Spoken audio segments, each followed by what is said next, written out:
thoughts for me, I cannot tell it all.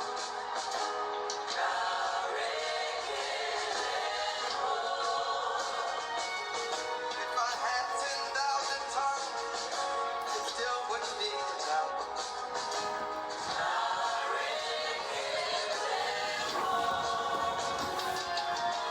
Tukuna kwa marele,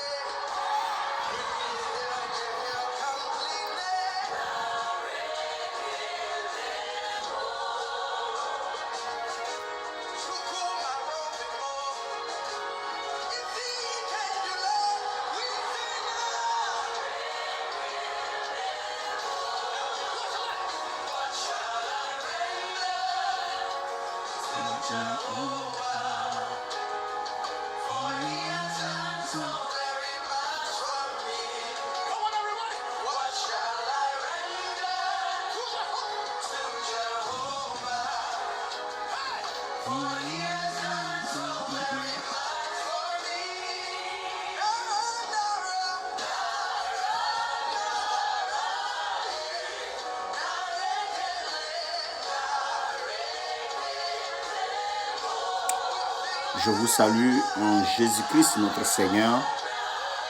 C'est encore avec une joie pour moi que nous nous retrouvons encore sur cette plateforme pour que ensemble, vous et moi, dans l'unité du Saint-Esprit et dans la communion fraternelle, nous allons nous pencher encore sur la parole de Dieu. Nous allons méditer ensemble la parole de Dieu et prier ensemble.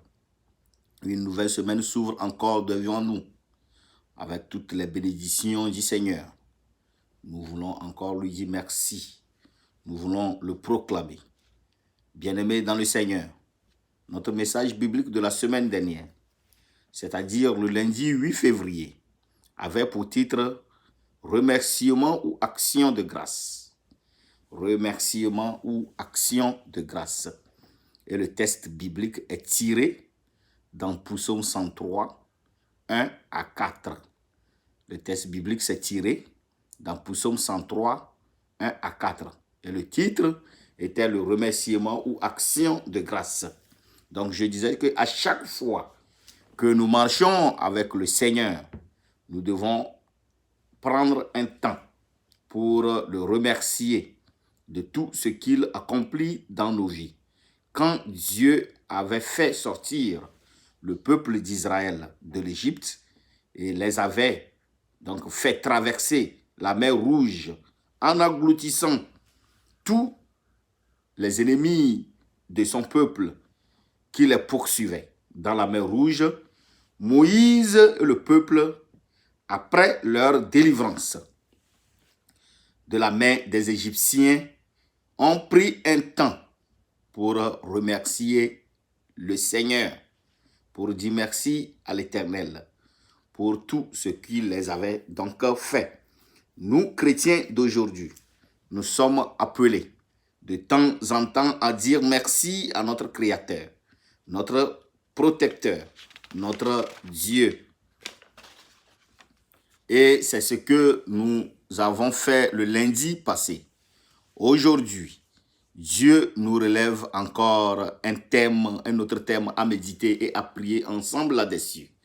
Le thème de notre message d'aujourd'hui est intitulé « La révérence à Dieu dans nos cultes ».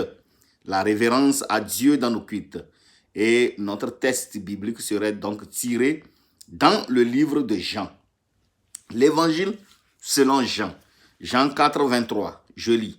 « Mais l'heure vient, et elle est déjà venue, où les vrais adorateurs adorent le Père en esprit et en vérité, car ce sont là les adorateurs que le Père demande. » Prions ensemble dans le nom puissant de Jésus. Seigneur éternel, mon Dieu, mon roi, nous voulons encore te remercier, nous voulons encore te proclamer en ce moment. Le moment est venu, Seigneur, pour que ta parole puisse sortir, pour que ta parole puisse aller au-delà de toutes les frontières. Seigneur, nous prions que ta parole qui est efficace et qui est vivante, qu'elle pénètre les âmes, qu'elle pénètre les moelles, afin qu'elle ramène, Seigneur, des âmes et les brebis perdues. Seigneur, nous demandons, nous te supplions, Seigneur éternel Dieu, que lorsque cette parole atteigne les extrémités de la terre, qu'elle touche les âmes, Seigneur, qu'elle transforme les âmes, tout cela pour ta gloire. Seigneur, nous te disons merci, au nom puissant de Jésus. Amen. Bien-aimés dans le Seigneur, chers frères et sœurs en Christ, nous allons d'abord définir ce que c'est que l'adoration et la révérence. Car avec ces deux mots, nous finirons par comprendre mieux le thème de notre message de cette semaine qui est la révérence à Dieu dans le culte. Alors, ceci étant dit, qu'est-ce que c'est qu'une adoration? Adorer, c'est notre réponse à l'amour de Dieu.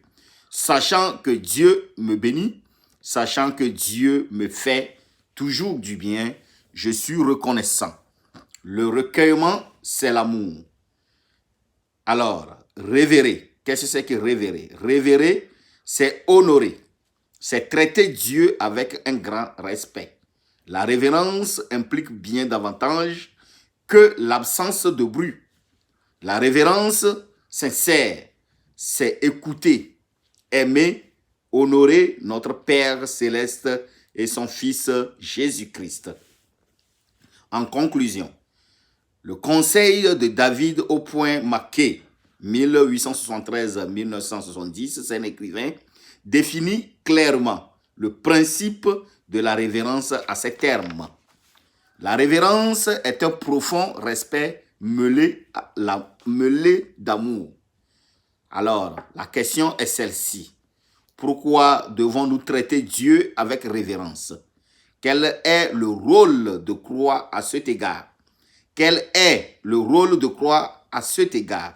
La crainte et la révérence sont-elles synonymes?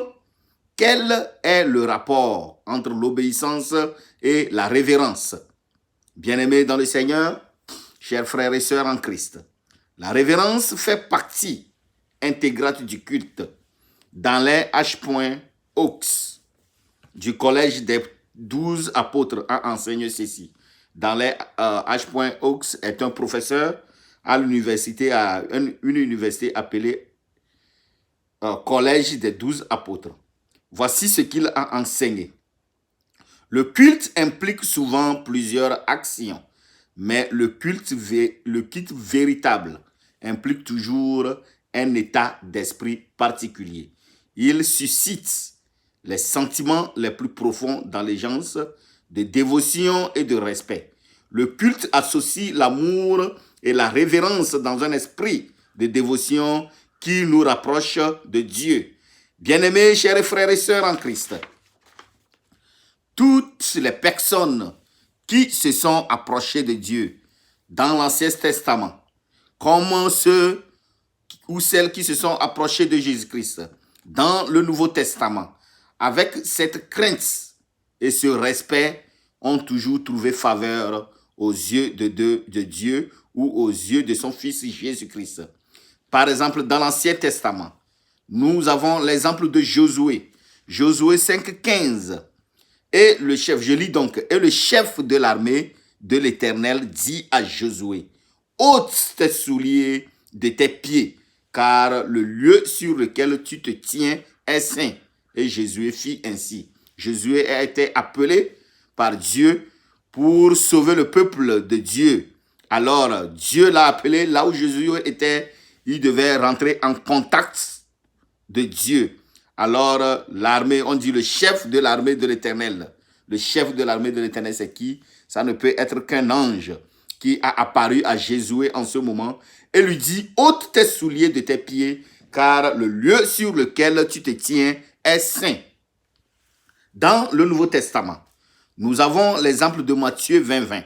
Alors, la mère des filles de Zébédée s'approcha de Jésus avec ses fils et se prosternant pour lui faire une demande.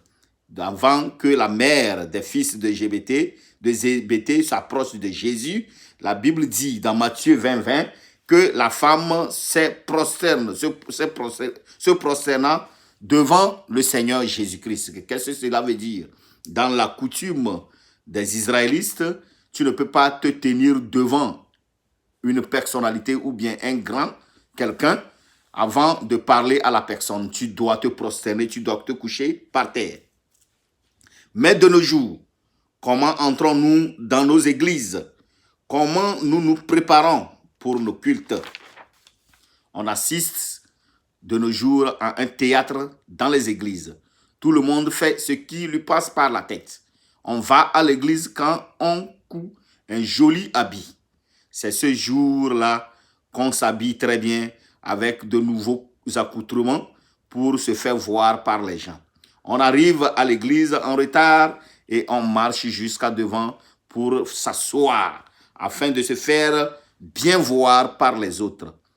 Quelqu'un m'a raconté la dernière fois que les démarches des filles nouvellement, ou bien des filles nouvellement, la démarche des filles qui ont eu une nouvelle, comment on appelle, fiançailles change. Ces filles changent de démarche. Elles marchent le doigt de la bague de fiançailles en l'air pour que tout le monde sache qu'elle vient d'être fiancée.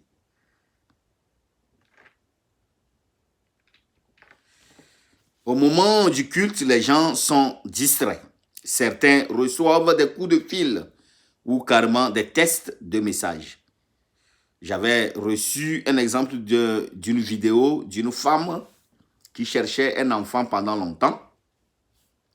Et cette femme priait Dieu à ce que Dieu puisse lui bénir avec un enfant. Alors, qu'est-ce qui s'est passé? Cette femme s'est rendue à l'église et a commencé par adorer Dieu, a commencé par prier. Au moment juste où Dieu a envoyé un ange avec un enfant de venir remettre à cette femme, la femme a reçu un coup de fil où elle a jugé que c'est un coup de fil important, donc elle a dû rompre avec sa prière et recevoir le coup de fil. L'ange était déjà descendu avec l'enfant dans la main pour la remettre. Et elle, autre, en ce moment qu'elle a rompu la prière, il y a donc une coupure entre elle et l'ange. Alors l'ange était obligé de repartir avec l'enfant. La femme pour laquelle elle pleurait, la raison pour laquelle elle était venue à l'église le jour-là, elle a raté encore sa bénédiction.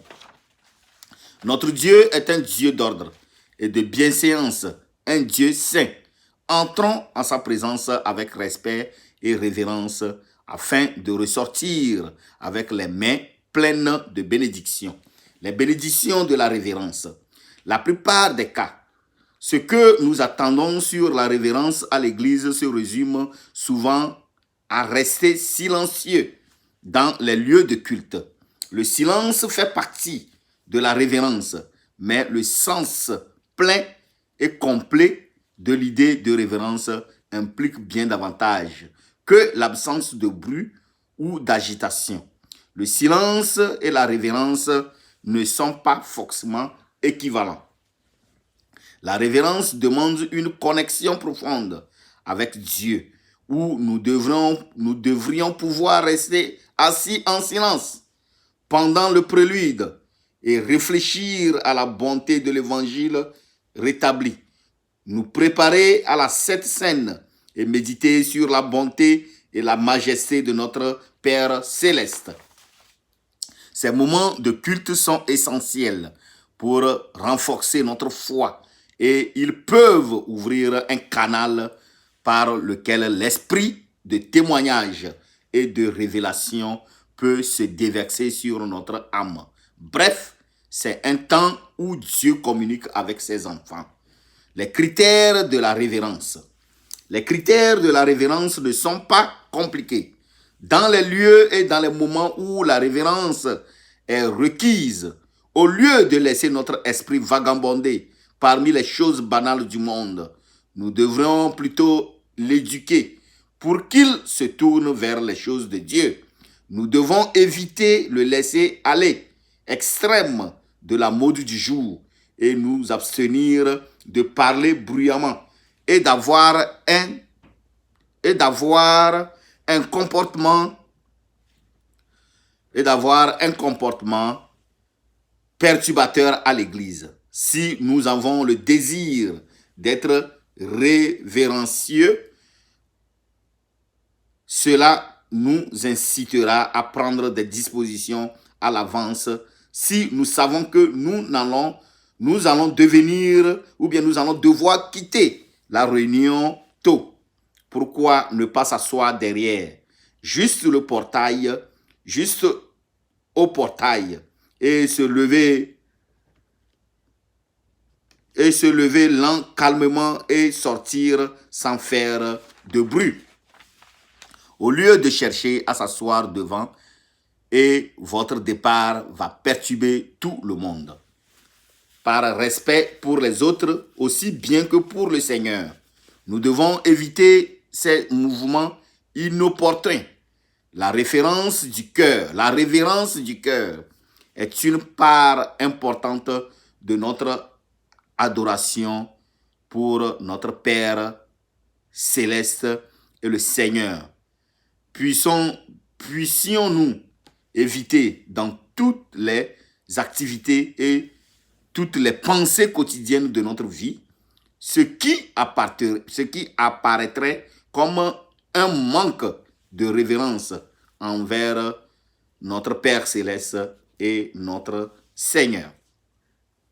Dans toutes nos activités de culte, développons et accroissons nos sentiments de respect, d'amour et de vénération envers notre Père céleste et son Fils Jésus-Christ. Ces sentiments sont la marque du vrai chrétien. Quelques exemples de révérence. Nous allons citer quelques exemples de révérence. Nous devons, au moment des cultes, des révérences envers Dieu. Matthieu 21, 12, 23. Et Jésus entrant dans le temple de Dieu, et il chassa tous ceux qui vendaient et qui achetaient dans le temple. Et il renversa les tables des changeurs et les sièges de ceux qui vendaient des pigeons. Et il leur dit, il est écrit, ma maison sera appelée une maison de prière, mais vous en faites une caverne de voleurs. Aujourd'hui, c'est ce que nous assistons un peu partout. Les gens vont à l'église avec des objectifs bien arrêtés. Certaines vont à l'église pour aller faire du commerce. Ce n'est pas l'évangile de Jésus qui les intéresse, mais c'est le but pour lequel ils vont faire leur commerce qui les amène à l'église. C'est pourquoi quand on fait la prédication, ils ne sont pas concentrés parce qu'ils ne sont pas venus pour chercher la face du Seigneur, mais ils sont venus tout juste pour faire le commerce. Aujourd'hui, dans nos églises, nous les retrouvons encore. Nous devons du respect envers Dieu et les choses sacrées. C'est ce qui s'est passé avec Josué dans Josué 5,15. Et le chef de l'armée de l'Éternel dit à Josué, ôte tes souliers de tes pieds, car le lieu sur lequel tu te tiens est saint. Et Josué fit ainsi. Comment est-ce que nous rentrons aujourd'hui en contact avec notre Seigneur? Nous devons revoir tout cela. Nous devons rentrer en contact avec Dieu dans un respect total. Respect envers le sanctuaire. Lévitique 19, 30.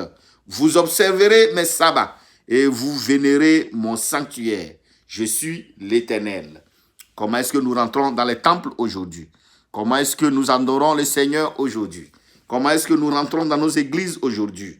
Nous rentrons dans nos églises avec un respect ou nous rentrons dans nos églises exactement comme nous allons dans nos bureaux ou dans nos champs? Que le Seigneur nous exauce et que le Seigneur nous préserve. Nous avons encore un autre exemple. Dans Ecclésiaste 4, 17 et Ecclésiaste 5, 1. Dans certaines versions de la Bible, vous n'allez pas trouver Ecclésiaste 4, 17, mais vous allez trouver Ecclésiaste 5, verset 1 à 2. Mais dans certaines versions, vous allez trouver Ecclésiaste 17 Ecclésiaste 4, 17 et Ecclésiaste 5 à 1. Ça dépend des versions que vous utilisez. Qu'est-ce qu'on dit là-bas? Prends garde à ton pied lorsque tu entres dans la maison de Dieu. Approche-toi pour écouter plutôt que pour offrir le sacrifice des insensés, car ils ne savent pas qu'ils font mal. Ne te presse pas d'ouvrir la bouche et que ton cœur ne se hâte pas d'exprimer une parole devant Dieu, car Dieu est au ciel et toi sur la terre. Que les paroles soient donc peu nombreuses. Alléluia. Nous devons aussi le respect envers les hommes de Dieu.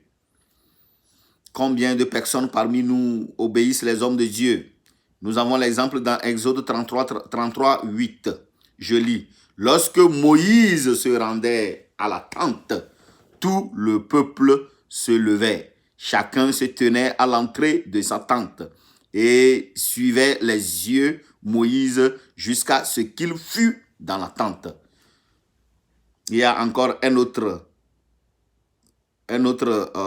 exemple dans 1 Thessaloniciens 5, 12, 13 qui dit « Nous vous prions, frères, d'avoir de la considération pour ceux qui travaillent pour vous, qui vous dirigent dans le Seigneur et qui vous exhortent.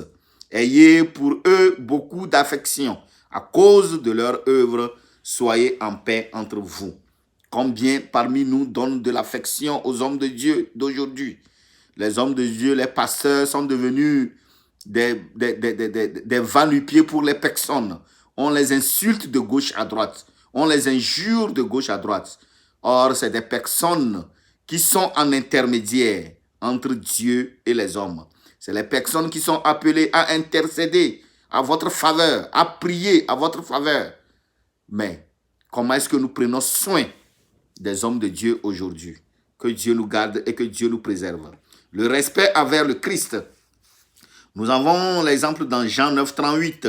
Et il dit, « Je crois, Seigneur. » Et il se prosternant devant lui. Nous l'avons déjà dit. Devant Christ, les gens se prosternent parce qu'il est le roi des rois. Nous devons ce respect-là à Dieu. Alléluia. Matthieu 20, 20. Nous l'avons déjà cité. Alors la mère des fils Zébédée s'approcha de Jésus avec ses fils et se prosterna pour lui faire une demande. Respect envers la parole de Dieu. Deutéronome 4, 2. Nous n'ajouterons rien à ce que je vous prescris. Vous n'ajouterez rien à ce que je vous prescris et vous ne retrancherez rien, mais vous observerez les commandements de l'Éternel, votre Dieu, tels que je vous les prescris. Nous avons encore un autre exemple dans Apocalypse 22, 19 qui dit « Et si quelqu'un retranche quelque chose des paroles du livre de cette prophétie, Dieu retranchera sa part de l'arbre de vie et de la ville sainte, décrit dans ce livre. » Aujourd'hui, qu'est-ce que nous faisons? Nous modifions la parole de Dieu à notre manière parce que nous ne voulons pas respecter ce que la parole de Dieu dit. Nous voulons les modifier pour que cela nous va à la manière dont nous voulons. Cela ne marche pas avec le Seigneur. Si nous faisons des choses comme ça, c'est que nous ne sommes pas en train de révérer notre Seigneur. Nous ne donnons pas un respect à Dieu. Parce que la parole de Dieu, elle vient de Dieu. Et nous n'avons pas aucun droit de retrancher ou d'y ajouter, quel que soit ce qui est, pour que cela nous sied ou bien pour que cela nous arrange. C'est une grave erreur et que cela ne se passe plus jamais dans nos vies. Que le Seigneur nous aide. En conclusion, la véritable adoration se produit lorsque notre esprit répond à celui de Dieu et non lorsque nous vibrons en attendant de la musique. Certaines personnes, c'est lorsqu'ils ont commencé par attendre la musique, le gospel de Dieu, qu'ils commencent par être vibrés, ils commencent par être connectés avec Dieu. Ça ne devait pas se passer comme ça. Nous devons naturellement de nous-mêmes, avoir ce respect, cette crainte de Dieu. Même s'il y a la musique ou pas, nous devons être en mesure de pouvoir être connectés avec Dieu à n'importe quel moment. Au contraire, certaines cantiques, certaines musiques sentimentaux, émotionnelles et introspectives font obstacle à l'adoration parce qu'ils détournent l'attention de Dieu pour le fixer sur nos sentiments. Ça, c'est une réalité. Si nous attendons que la musique démarre avant que nous commençons par danser, avant que nous commençons par être connectés avec Dieu. Certaines musiques, parfois, nous ne savons pas si Dieu les agrée. Nous ne savons pas que si Dieu les aime. Parce que certaines musiques, au lieu qu'elles nous connectent avec Dieu, elles plutôt, les sons et les mots qui sont utilisés dans la musique sont en train d'obliger Dieu à être connecté sur nos sentiments. Ce n'est pas Dieu qui doit être connecté à nos sentiments, mais c'est nous qui devons être connectés à la volonté de Dieu. Que le Seigneur nous aide. Le respect, l'amour et la vénération que nous éprouvons envers la divinité est l'une des facettes importantes de la révérence. Dans les lieux et dans les moments où la révérence est requise, nous devrions éduquer notre esprit pour qu'il ne se détourne vers les choses de Dieu. Que le Seigneur nous aide à mieux adopter ou bien à mieux l'adorer dans la révérence. Merci. Nous allons nous abaisser maintenant, nous allons prier. Nous allons prier sur 2 phases, si je peux dire. La première phase, nous allons demander que le Seigneur, non, nous allons prier plutôt sur 3 phases. La première phase, nous allons demander que le Seigneur nous pardonne si dans le passé, nous nous sommes comportés de cette manière. Dans le passé, tu es allé à l'église ou bien dans un lieu où c'est un lieu saint et on est en train d'adorer Dieu. Et tu es allé dans l'idée de se faire voir, dans l'idée de se montrer, parce que tu as porté un nouveau habit. Ou bien tu es allé dans l'idée d'aller faire le commerce. Tu n'es pas allé pour aller connecter à la parole de Dieu. Tu n'es pas allé pour adorer Dieu. Que le Seigneur nous excuse, que le Seigneur nous pardonne de tout cela. Et maintenant, nous allons demander qu'il nous aide, en deuxième position, qu'il nous aide à ce que nous puissions l'adorer en vérité et en esprit, comme notre texte biblique nous le dit dans Jean 4, 23. L'heure viendra, et elle est déjà venue, où les vrais adorateurs adorent le Père en esprit et en vérité. Que le Seigneur m'aide à ce que je peux l'adorer en esprit et en vérité. Que le Seigneur t'aide à ce que tu peux l'adorer en esprit et en vérité. Parce que l'heure est là et l'heure est déjà arrivée. Et en troisième position, nous allons prier pour la semaine. Nous allons confier la semaine dans la main de l'Éternel au nom puissant de Jésus. Prions ensemble dans le nom puissant de Jésus. Seigneur éternel, mon Dieu, mon roi, nous voulons te dire encore merci en ce jour. Nous voulons te remercier, nous voulons te bénir, Seigneur, pour toutes choses que tu fais. Nous voulons te lever en ce moment, Seigneur, parce que tu as encore enseigné ta parole, parce que tu nous as montré encore, Seigneur, les signes pour lesquels tu aimes. Seigneur, ce que tu n'aimes pas, Seigneur, tu nous les as montrés. Seigneur, dans nos adorations, ô Jésus, nous te blessons. Dans nos adorations, Seigneur éternel Dieu, nous te blessons, Seigneur, chaque fois. Seigneur, nous venons humblement demander pardon maintenant, Seigneur éternel Dieu. Si dans le passé, ô Jésus, dans notre manière de se comporter devant toi a été hypocrite, Seigneur, nous demandons que tu nous excuses cela. Seigneur, nous demandons que tu nous laves complètement de ces erreurs. Nous te supplions, Seigneur éternel Dieu. C'est dans l'ignorance, Seigneur, que nous l'avons fait. Comment nous t'avons adoré dans le passé. Seigneur, je suis allé à l'église, Seigneur, parce que j'ai un joli accoutrement pour aller le faire voir. Seigneur, je suis allé dans un lieu de prière pour aller me faire montrer. Seigneur, je suis allé dans l'église, Seigneur, pour aller faire du commerce. Seigneur, je suis allé dans un lieu de culte, Seigneur, au lieu de chercher ta face. Mais je suis allé, Seigneur, pour aller faire du bruit, pour aller me faire montrer. S'il te plaît, Jésus, pardonne-moi, Seigneur éternel Dieu, si cela s'est passé dans ma vie. Pardonne mon frère, ma soeur, si cela s'est passé dans sa vie, Seigneur éternel Dieu. Nous te supplions, ô Jésus, et nous demandons, ô Seigneur éternel, mon Dieu, mon roi, que cela ne se passe plus jamais, Seigneur. Nous te prions, Seigneur, que tu nous aides. Dans notre adoration, Seigneur, que tu nous aides. Que ton esprit nous conduise, Seigneur éternel, mon Dieu, mon roi. Nous voulons, Seigneur éternel Dieu, te donner à toi et à toi seulement la révérence, Seigneur, que nous voulons. Seigneur, nous devons un respect envers toi. Seigneur, nous devons, Seigneur, un respect devant toi. Seigneur, aide-nous, Seigneur, à ce que nous t'adorons dans la révérence, à ce que nous t'adorons dans la crainte, à ce que nous t'adorons, Seigneur, avec une totale obéissance. Seigneur, nous te supplions. Nous te supplions, Seigneur éternel, mon Dieu, mon roi. Oh Jésus, nous supplions également, Seigneur, que ce respect et cette crainte, nous le partageons, Seigneur, entre nous les frères, entre les hommes de Dieu. Seigneur, que nous les partageons à tous les niveaux. Papa, que nous rentrons dans ta maison avec tout le respect, Seigneur, que tu mérites. Seigneur, nous voulons te dire merci. Seigneur, nous voulons te lever en ce moment. Seigneur, nous voulons te bénir en ce moment. Seigneur, nous voulons te proclamer en ce moment. Parce que tu viens encore de faire de grandes choses dans nos vies. Nous remettons la semaine dans tes mains, Seigneur. Nous demandons, Seigneur éternel Dieu, que ta main de protection, Seigneur, nous couvre. Au nom puissant de Jésus. Seigneur, que cette semaine soit une semaine de joie. Que cette semaine soit une semaine d'allégresse. Remplie de bénédictions dans le nom puissant de Jésus. Seigneur, que tout ce que nos mains touchent, Seigneur, durant cette semaine fleurisse. Au nom puissant de Jésus. Seigneur éternel Dieu, nous voulons te bénir. Nous voulons te lever, Seigneur éternel Dieu. Nous prions contre tout esprit d'accident dans nos allées et retours, Seigneur. Préserve-nous, Seigneur éternel Dieu, contre les esprits d'accident. Préserve-nous, Seigneur éternel Dieu, de tout ce que l'ennemi fait contre nous. Les pièges de l'ennemi. Seigneur, enlève-nous, Seigneur, sur les pièges de l'ennemi. Au nom puissant de Jésus. Que ta main puissante se repose sur les familles.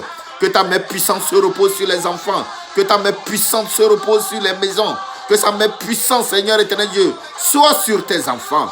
Au nom puissant de Jésus. Seigneur, nous te bénir. Nous voulons te lever en ce moment, Seigneur. Que la gloire te revienne à toi et à toi seul. Au nom puissant de Jésus. Amen et amen. Nous nous reverrons encore la semaine prochaine. Si Christ tarde à venir. Vous avez votre petit frère, votre oncle, votre ami, votre neveu, Roger depuis les États-Unis d'Amérique. La restauration est en Jésus. La restauration est en Jésus. Quand vous allez sur YouTube, abonnez-vous sur ma page YouTube. Quand vous allez sur Facebook, c'est un groupe de personnes, c'est un groupe de choses que j'ai formées. Le même nom, c'est la restauration est en Jésus. Rentrez dans le groupe, demandez à rentrer, je vous ferai rentrer dans le groupe. Nous ferons nos activités chaque lundi à partir de 8h, heure des États-Unis d'Amérique.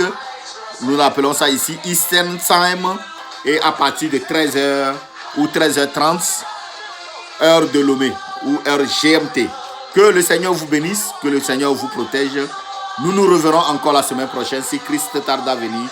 Ciao, ciao. Bye.